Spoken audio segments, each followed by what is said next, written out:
গাঢ়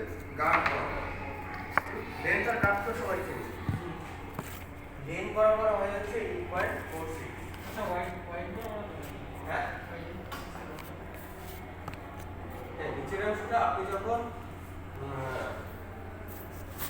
bottom grading করবেন বটমটা আলাদাভাবে গ্রেডিং করবেন তো আপনারা এখানে যখন বটম গ্রেডিং করবেন তখন বটম গ্রেডিংয়ের ক্ষেত্রে নিচের অপশনগুলো ঠিক আছে 8.46 এটা হচ্ছে আপার হ্যাঁ 8.46 আর গাতে কত বাড়বে 4.2 মানে এটার অর্ধেক ঠিক আছে 8.46 4.23 বাট বটমে গিয়ে কিন্তু লেন্থে এই সেম বাড়বে 8.46 বাড়বে বাট গাতে গিয়ে আবার কমে যাবে কারণ বটমের গাতটা আপারের গাতের থেকে ছোট এটা আপনাদের বইতে দেখেন দেওয়া আছে এটা একটা চার্ট দেওয়া আছে বই আছে না বইতে দেখেন এই শেষের দিকে আপনারা আমাকে দেখে নিন বটমে গাতে বাড়বে হচ্ছে 2.1 এটা বলবে ইয়া তারপরে হ্যাঁ ইয়েতে আপারের গাতটা যতটুকু বাড়ে বটমের গাতে গিয়ে বটম গাত তার অর্ধেক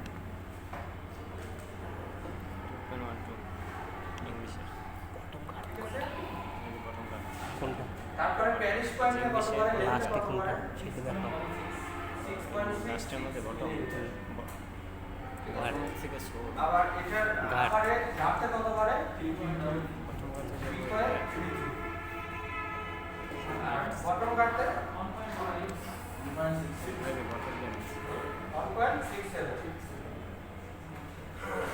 ঠিক আছে আচ্ছা তারপরে জাপানিজ জাপানিজে কত মানে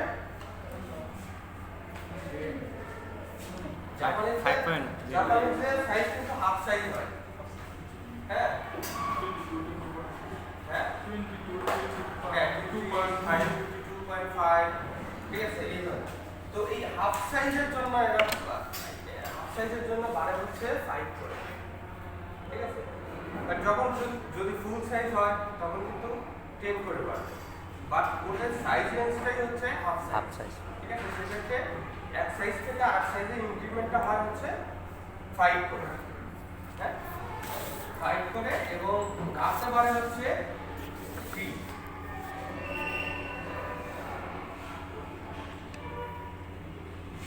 ঠিক আছে আর বটমে বাড়ে হচ্ছে 1/5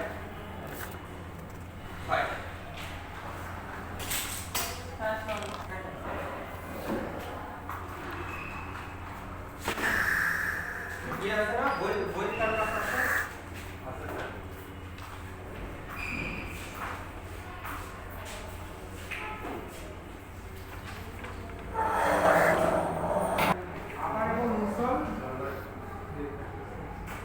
আমার এবং ইনসল এটা কিন্তু আলাদাভাবে বিক্রি করা হয় আমারটা আলাদাভাবে করা হয় ইনসলটা আলাদাভাবে করা হয় স্যার ইনসুলিন স্যার মানুষের মানে লম্বা যতটুকু সাইজ হতে পারে হালকা একটু কিছু মানে ওইতে বা সেক্ষেত্রে একটা কীভাবে এখন দেখেন এটা আবার ইনসোল হ্যাঁ ইনসোলটা কি হচ্ছে আমার লাস্টে এইটুকু গল্পের থেকে আর গল্পের আর আপার গাছটা কি হচ্ছে আমার এই থেকে ফেদার থেকে উপর দিয়ে আপার দিয়ে উঠে যাচ্ছে তাহলে দেখেন আমার ডিসটেন্স কিন্তু এটা বেশি হচ্ছে হ্যাঁ ডিসটেন্স এটা বেশি হচ্ছে না আর এটা ডিসটেন্স কম হচ্ছে তাহলে এখানে যদি একই রেঞ্জ আমরা দেই যদি যে আপারেও আমরা গাছটা আমরা 2 দিলাম বটমেও আমরা 2 দিলাম ইনক্রিমেন্ট হ্যাঁ তাহলে কি হবে আপারটা বেশি বেড়ে যাবে বাট সরি বটমটা বেশি বেড়ে যাবে ঠিক আছে বেশি বেড়ে যায় দেখা যাচ্ছে এটা শেপ নষ্ট হয়ে গেছে কারণ ও হচ্ছে এইটুকুতে 2 বার বেড়ে যাবে হ্যাঁ ধরি ওর এইটুকু আছে হচ্ছে 90 মিলিমিটার 90 মিলিমিটার হ্যাঁ এখন আপার গাঁটটা একটু বেশি থাকে, আপার গাঁটটা আসি 130 মিলিমিটার, ঠিক আছে? এটা হচ্ছে 90। হ্যাঁ, এটা হচ্ছে 90। তো দেখা যাচ্ছে আমরা এইটুকু জায়গাতে যখন আমরা 2 বাড়াবে আর 130-এ যখন 2 বাড়বে, ইনক্রিমেন্ট 2 হবে, হ্যাঁ, তখন দেখা যাচ্ছে এইটার শেপটা বড় সাইজের জন্য একদম অনেক বেশি হয়ে যাবে। 2 করে বাড়তে বাড়তে এটা তো গাছটা তো ছোট, এটাতে যদি আপনার হচ্ছে দেখা যাচ্ছে এটা হচ্ছে 42 সাইজ, 44 সাইজে যা দেখবেন যে এই জায়গাটা অনেক বড় হয়ে যাবে। 43-এর জায়গাটা বোঝা যাবে না, 44-এর জায়গাটা বোঝা যাবে।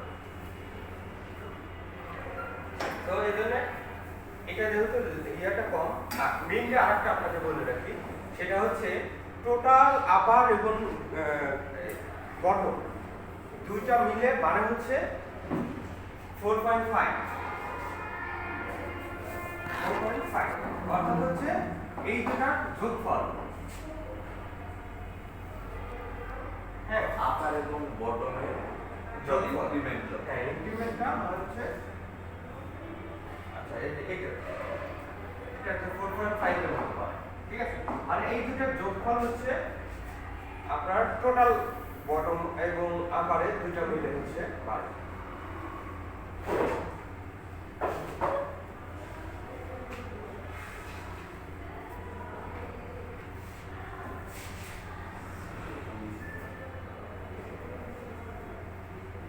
ওকে, ক্লিয়ার? এইটুকু জাস্ট মনে রাখার জিনিস, সবাইকে একটু মনে রাখতে হবে, ঠিক আছে?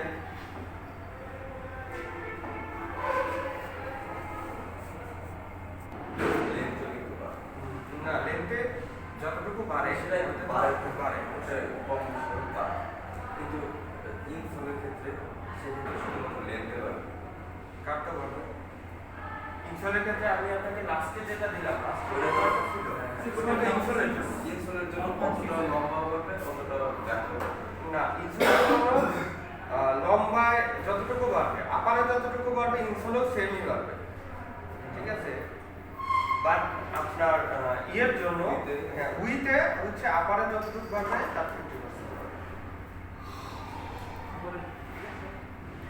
মানে আপারে যেমন হচ্ছে আপারে কত বাড়তেছে, উইতে 3.33, হ্যাঁ, আর বটমে বাড়বে হচ্ছে 1.67।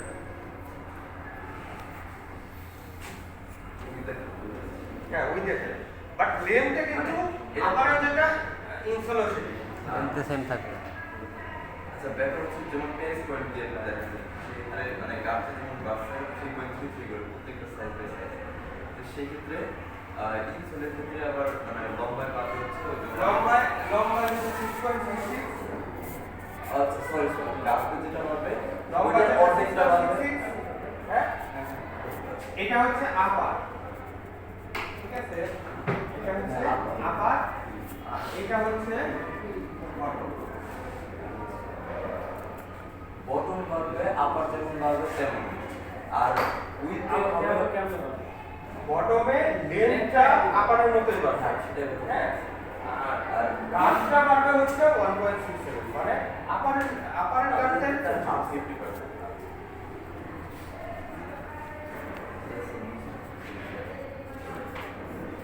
আচ্ছা, গ্রেডিং করার ক্ষেত্রে আরো কিছু জিনিস মাথায় রাখতে হয়, ঠিক আছে? যেমন অ্যালাউন্স, বিভিন্ন ধরনের অ্যালাউন্স আমরা দিই না, এই অ্যালাউন্স গুলো কিন্তু গ্রেডিং এই গ্রেডিং এ এই যে ইনক্রিমেন্টটা এই ইনক্রিমেন্টের মধ্যে পড়বে না, তার মানে এই অ্যালাউন্স গুলো রেস্ট্রিকশন থাকবে।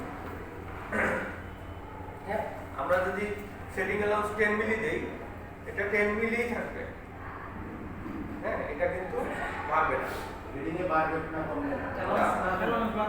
অ্যালাউন্স গুলো আপনার Same থাকবে। 39 সাইজে যদি 10 মিলি থাকে, ওই 43 সাইজে গেলেও 10 মিলি হবে, একই থাকবে।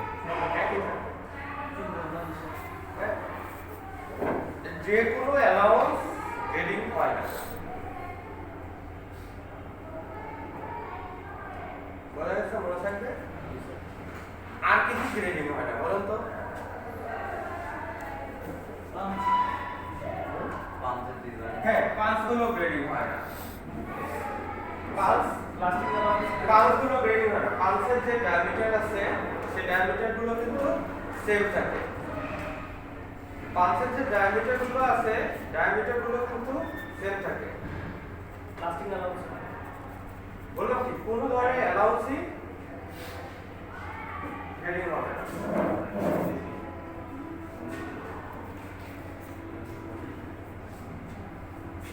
এই ভালোভাবে বসো। আচ্ছা তাহলে পালসের ডায়ামিটার মানে একটা পালস যতটুকু সেটা কিন্তু কমবে না বাড়বে না, আর পালসের ডায়ামিটার গুলো সেম থাকবে। আবার আমরা যখন পালসটা দেই, যেমন এটা আমার ফেদারেস, হ্যাঁ আমরা কালকে পালসটা করছি না, এটা পালসের ফেদারেস, আমরা এখান থেকে কি নিয়েছি, এটা আমার লাস্টিং অ্যালাউন্স।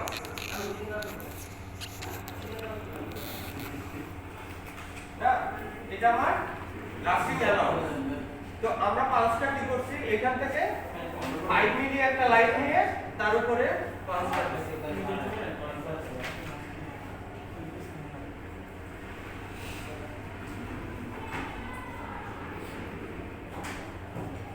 ঠিক আছে না? এখন এই যে 5 মিলিমিটার লাইনটা নিছি, তার মানে এস থেকে এই পালসের ডিসটেন্সটা কিন্তু রেস্ট্রিকশন থাকবে। এস থেকে এই পালসের ডিসটেন্সটা সেম থাকবে, সব সাইজের জন্য সেম থাকবে। এটা যদি আমরা 5 মিলি করে রাখি, সব সাইজের জন্যই এটা 5 মিলি থাকতে হবে। ঠিক আছে? আচ্ছা এখন ঘটনা হচ্ছে এইগুলো আমরা অ্যাপ্লাইটা করব কিভাবে? আমরা এখানে অফসেট কত ধরনের আছে? অফসেট 3 ধরনের আছে। একটা আছে টাইট অফসেট, একটা আছে নরমাল অফসেট, আর একটা আছে হচ্ছে মিরর অফসেট। ঠিক আছে?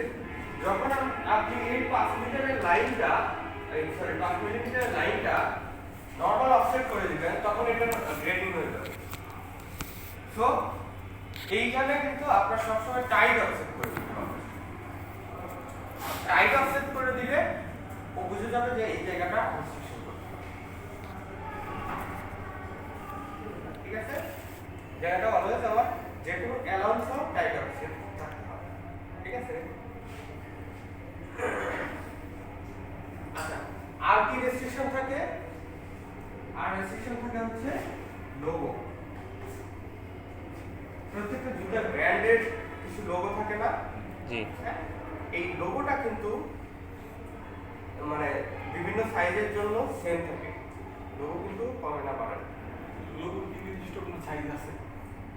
অবশ্যই লোগো সাইজ আছে। যারা ম্যানুফ্যাকচারিং কোম্পানি আছে তারা কোটি কোটি টাকা দিয়ে খরচ করে একটা লোগো বানায়। ঠিক আছে? তো লোগোর একটা তো সোলার সাইজ সেট করে দেন। ঠিক আছে? এখন লোগো এটা আপনি ব্যবহার করতেছেন কোথায় সেটার উপর সাইজ ডিপেন্ড করে। আপনি ছোট বাচ্চাদের শু যেখানে ইউজ করতেছেন সেখানে লোগোটা অবশ্যই ছোট হবে। আর একটা বড় বিলবোর্ডে আপনি লোগোটা ইউজ করতেছেন সেখানে লোগোটা বড় হবে। ঠিক আছে? বাট আপনি জুতার ক্ষেত্রে আপনি যখন একটা মেন্স শু করতেছেন, ধরেন একটা মেন্স শু করতেছেন, তখন সব লোগোগুলো সেম থাকে এবং সেম পজিশনে থাকে। হ্যাঁ? ধরে হচ্ছে গ্রেডিং হয় না। ধরে হচ্ছে এটা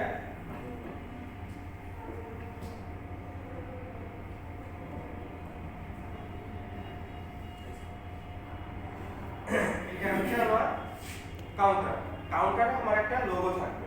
ঠিক আছে? আমার লোগোটা হচ্ছে এইখানে। হ্যাঁ? এখন লোগোটা আমার কিন্তু এই প্যাটার্নটা কাউন্টারটা কিন্তু বড় সাইজের জন্য বেড়ে যাবে, আর ছোট সাইজের জন্য ছোট হয়ে যাবে। কিন্তু লোগোটা কিন্তু আমার রেস্ট্রিকশন থাকবে। লোগোটা আমার যতটুকু বড় আছে ঠিক ততটুকুই থাকবে। হ্যাঁ?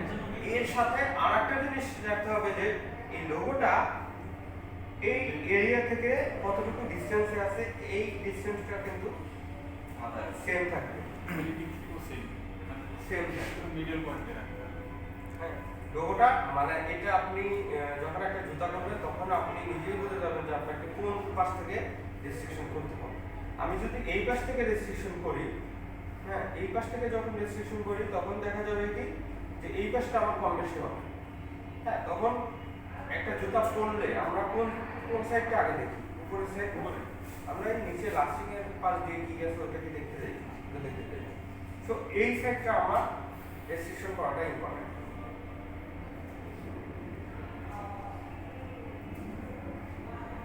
ঠিক আছে বোঝা গেল লোগো রেস্ট্রিকশন আমরা করব কিভাবে করব সেটা দেখতে আচ্ছা লোগোটা যে আমাদের চেঞ্জ হবে না সেক্ষেত্রে কি করতে হবে হ্যাঁ হ্যাঁ এটা তো অবশ্যই এখন তো আমি বললে তো বুঝবেন না আমরা যে এটা জাস্ট আপনাদেরকে একটু থিওরি দিচ্ছি আমরা এটা প্র্যাকটিক্যালি অবশ্যই করব ঠিক আছে সবগুলোই প্র্যাকটিক্যালি করব আচ্ছা আর কি ক্লিয়ারিং হয় না বলেন তো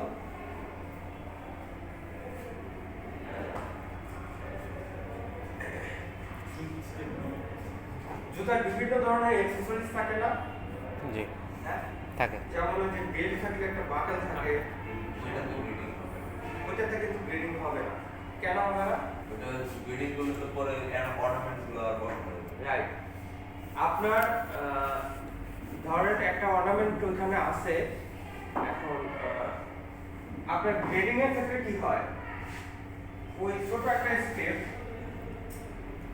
এই ছোট একটা স্টেপ এটা যদি আপনি গ্রেডিং করেন যদি এটা হচ্ছে 20 মিলিমিটার আছে 20 মিলিমিটার আছে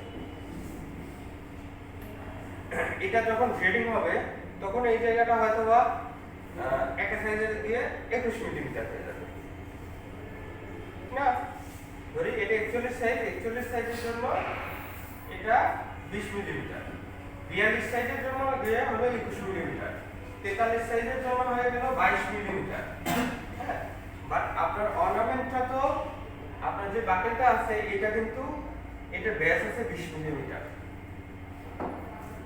এটা ব্যাস আছে 20 মিলিমিটার আপনার 20 মিলিমিটার স্টেপটা ভিতর দিয়ে ঢোকানো হচ্ছে তাহলে আপনার 41 সাইজের জন্য আপনার 20 মিলিমিটারটা লাগতেছে 42 সাইজের জন্য আপনি 21 মিলিমিটার বাকেটটা তো পাবেন না ঠিক আছে আপনাকে কি করতে হবে সব সাইজটাই 20 মিলিমিটারই রাখতে হবে তার মানে এই স্টেপটা রেস্ট্রিকশন করে দিতে হবে যেন সব সাইজে এটা 20 মিলিমিটার থাকে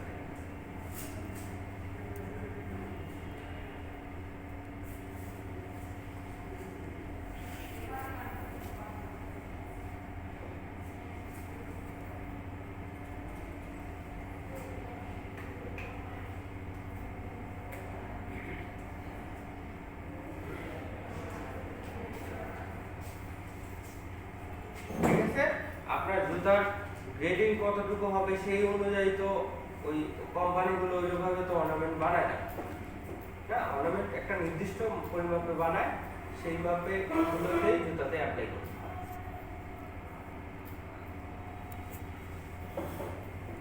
এখন আপনার যদি নিজস্ব কোনো ওইরকম অর্নামেন্ট কোম্পানি থাকে সেটা আলাদা ব্যাপার বানায় না হবে আপনি ওইভাবে গ্রেডিং করে অর্নামেন্টও বানায় নিলেন বড় হ্যাঁ বড় অনেক সেটাই বলতেছি যে নিজের কোম্পানি থাকতে হবে নিজের কোম্পানি থাকতে হবে নিজের লস করার মানুষ ঠিক আছে তাহলে আমাদের মূলত রেস্ট্রিকশন হচ্ছে না কোথায় কোথায় বিভিন্ন ধরনের অ্যালাউন্সে বিভিন্ন ধরনের পাঞ্চে লোগোতে আর কি যেখানে বিভিন্ন অর্নামেন্ট গুলো বসবে ঠিক আছে এখন গ্রেডিং করতে আমার তিনটা মেজারমেন্ট দরকার পড়ে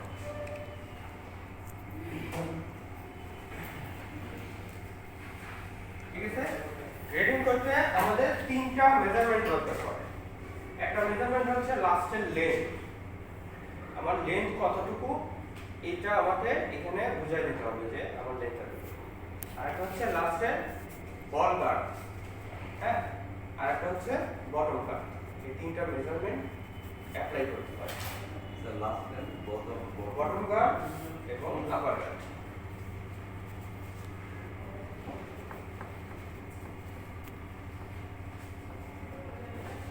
বল কাট বল কাট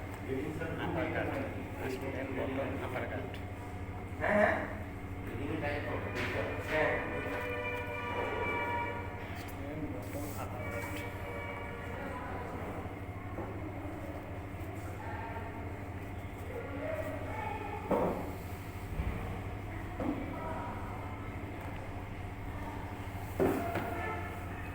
লেন্থ